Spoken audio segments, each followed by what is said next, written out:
matapos ang halos 1 oras na travel mula sa mainland ng Southern Leyte.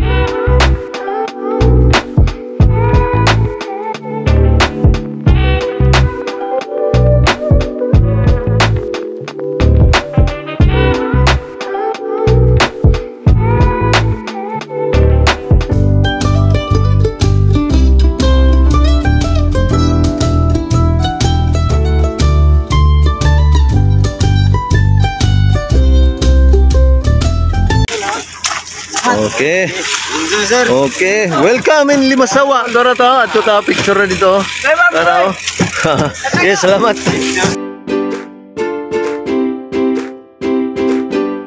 Woohoo!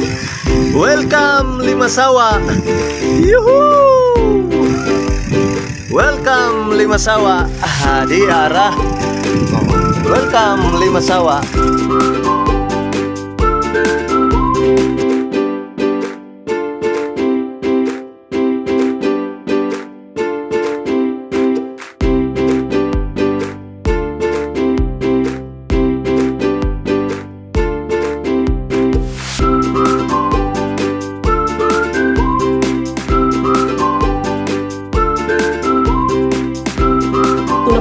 Dito sa Limasawa Island at ngayong araw ang ika-500 anibersaryo ng first Easter Mass na ginanap dito sa Pilipinas.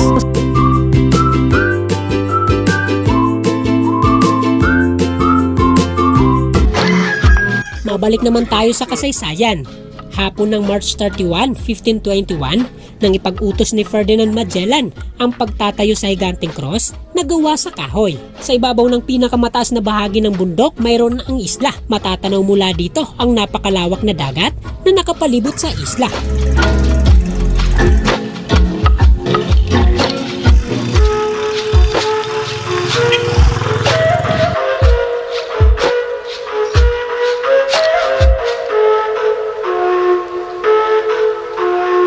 Ngunit paano nga ba nakuha ng isla ang pangalang Limasawa? Ang nooy pinuno na si Raha Colombo ay may 5 asawa. Sa bawat barangay, mayroon ang isla. Una rito ay si Reyna Triana na ngayon ay Barangay Triana. Pangalawa naman ay si Reyna Pujing mula sa Barangay Magallanes, kung saan makikita ang Higanteng Cross sa tuktok ng bundok. Nakuha ang pangalan ng Barangay Magallanes mula sa pangalan ni Ferdinand Magellan. Ang pangatlong asawa naman ay si Reyna Ujaja na nakatira sa dinarayo na ngayong Fish Sanctuary na matatagpuan sa Barangay San Agustin. Popular ang lugar na ito para sa mga foreigners na mahilig sa diving. Dito rin makikita ang nakakaakit na Lagoon Beach, Bitoon Beach at nakakalulang tanawin mula sa Parola. Pang-apat naman ay si Reyna Maanyag na nasa Barangay San Bernardo, kung saan makikita ang daungan ng Limasawa. At ang pang-5 ay si Reyna Banday. Nang dumaong ang grupo nila Magellan sa isla, ay agad nilang tinanong ang ilang katutubo kung ano ang pangalan ng lugar. Dahil sa hindi maintindihan ang katanungan, kaya akala ng mga katutubo ay tinatanong sila kung ilan ang asawa ng Raha. Ang naisagot nila dito ay 5 asawa, ngunit ang naisulat ni Pigafetta, ang opisyal na tagasulat ni Magellan, ay Mazawa. Dahilan kung bakit unang nakilala ang isla sa pangalang Mazawa. Talaga tinanap ang kauna-unahang misa dito sa Pilipinas.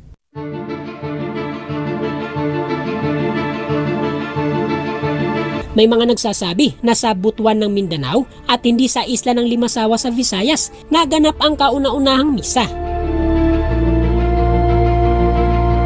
Ngunit dahil sa dami ng naipresentang ebidensya, kaya taong 1997 nang ideklara ang Limasawa Island ng National Historic Institute kasama ang National Commission Culture and Arts at University of the Philippines bilang opisyal na lugar kung saan idinaos ang kauna-unahang katolikong misa sa buong Pilipinas.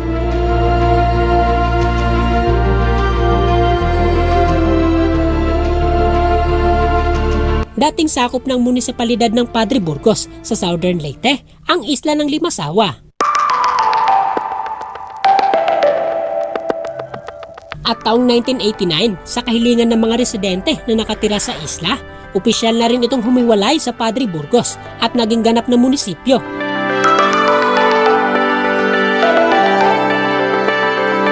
Taong 1994 naman, sa ilalim ng Administrasyong Ramos, nang maaprubahan bilang tourist zone ang buong isla ng Limasawa.